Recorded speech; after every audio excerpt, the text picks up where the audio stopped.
Hello friends, welcome back to my channel. আমি আজকে আপনাদের সঙ্গে যে রেসিপিটা শেয়ার করছি সেটা হচ্ছে মোচার বড়া। আমি এখানে 50 গ্রাম বেসন নিয়ে ব্যাটার তৈরি করে রেখেছি। মোচাটা সেদ্ধ করে রেখেছি, এই যে সেদ্ধ করে একটু চটকে নিতে হবে, আমি সেটা করে রেখেছি। একটা কাঁচা লঙ্কা নিয়েছি,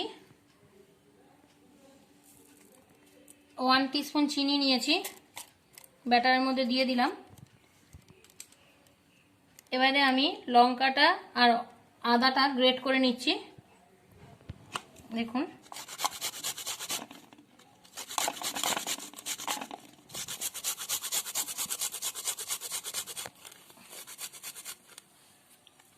আমার আদাটা গ্রেট করা হয়ে গেছে।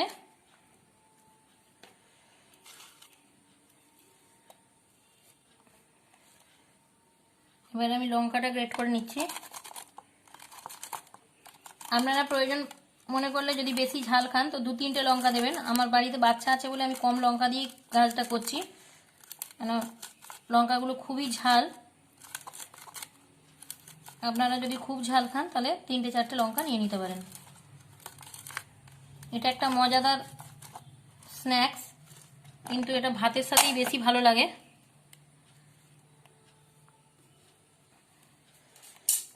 আর নেব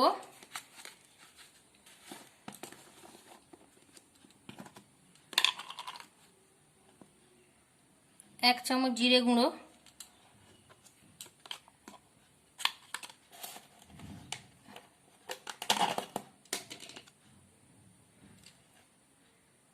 1 চামচ ধনে গুঁড়ো। এবারে আমি সম্পূর্ণটা মাখবো। এই ব্যাটারের মধ্যে আমি মোচা সেদ্ধ করাটা নিয়ে নিচ্ছি। এতে আমার লবণ, আর এটা লবণটা দেওয়াই আছে সেদ্ধ করার সময়, প্রয়োজন মনে করলে আপনারা দেখে নিয়ে আর একটু দিতেও পারেন। আর আমি ব্যাটারেও অল্প দিয়ে রেখেছি, আর দিয়ে রেখেছি বেকিং সোডা। এবারে এটাকে আমি মাখছি।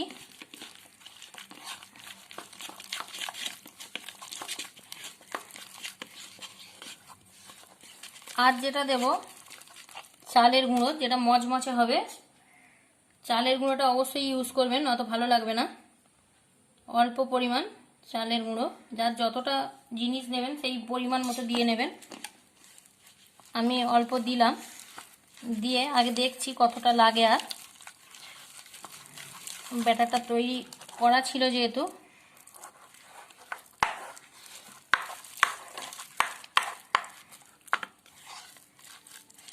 চালের গুঁড়িটা আর একটু দিতে হবে।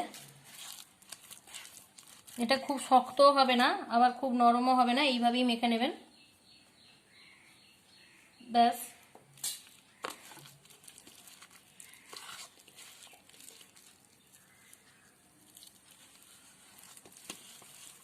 আমার এটা মাখা রেডি হয়ে গেছে।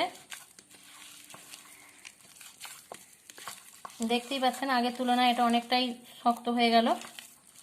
এবারে আমি এটা ভেজে দেখাবো আপনাদেরকে।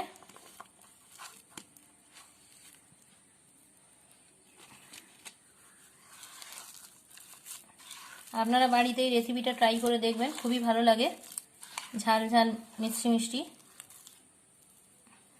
বাচ্চারাও খাবে, বয়স্ক মানুষ থাকলে তাদের ভালো লাগবে, কেন একটু বয়স হয়ে গেলে তারা একটু মুখরোচক খাবার চায়।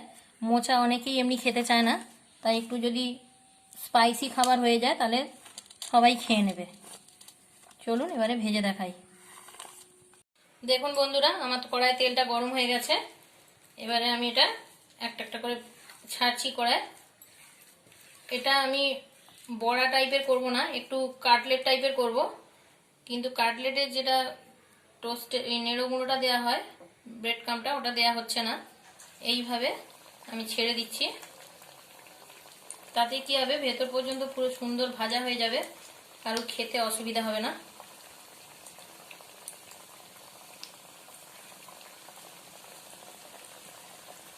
আপনারা বাড়িতে রেসিপিটা ট্রাই করবেন, খুবই ভালো লাগে। মোচাটা খাওয়াও খুব দরকার, বাচ্চারা এমনি দিলে খাবেও না, এইসব করে দিলে ঠিকই খেয়ে নেবে। বন্ধুরা, আমার চ্যানেলটাকে সাবস্ক্রাইব করে রাখতে ভুলবেন না, পাশে থাকা বেল আইকনটি বাজিয়ে দেবেন। তাতে সবার আগে আমি যে রেসিপিগুলো ছাড়ছি পেয়ে যাবেন। লাইক, কমেন্ট ও সবার সঙ্গে শেয়ার করে দেবেন।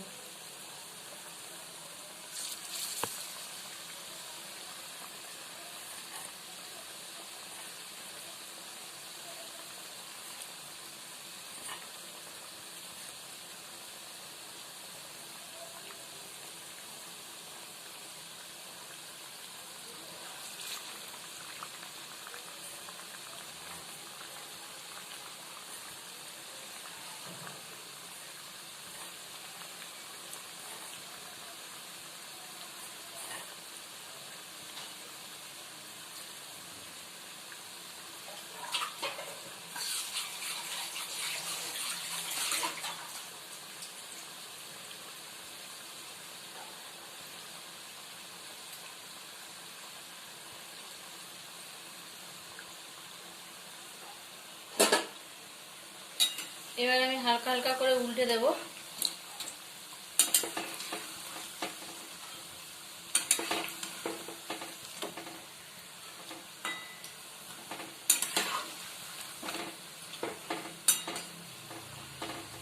আমি এটা হাই ফ্লেমেই বড়াটা ভাজছি, কেননা এটা ডুবো তেলে যত ভালো হবে, কম তেল হলে ভালো হবে না। আর ডুবো তেল করতে গেলে একটুখানি হাই ফ্লেম রাখতেই হবে।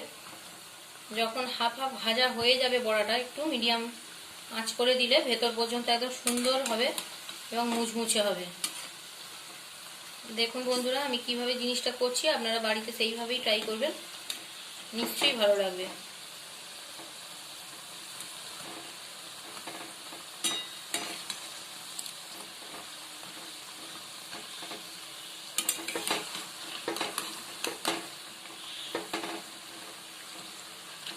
আর হালকা ভাজা এক সাইড হয়ে গেছে, তাই আমি একটু এবারে আঁচটাকে কমিয়ে দেবো, গ্যাসটাকে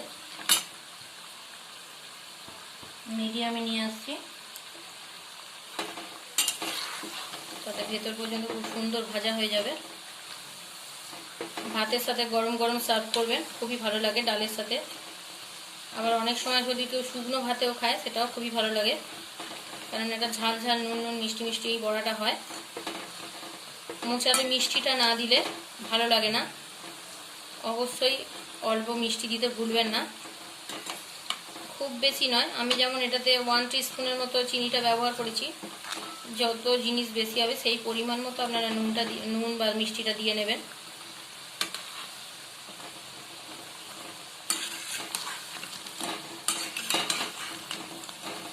দেখুন আমি সুন্দরভাবে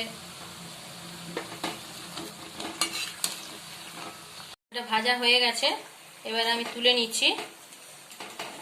তোলবার সময় অবশ্যই একটা টিস্যু পেপার ব্যবহার করবেন, তাতে তেলটা অ্যাবজর্ব করে নেবে, অসুবিধা হবে না খুব একটা তেলের জন্য।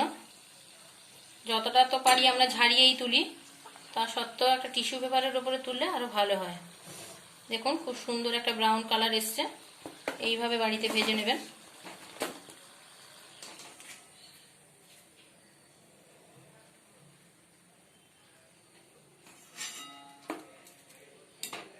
দেখুন আমার এটা তোলা হয়ে গেছে,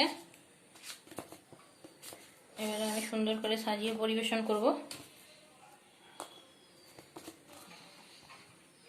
দেখছেন বন্ধুরা কিভাবে তৈরি করেছি, এইভাবে আপনারাও বাড়িতে বানিয়ে একবার খেয়ে দেখুন। ধন্যবাদ।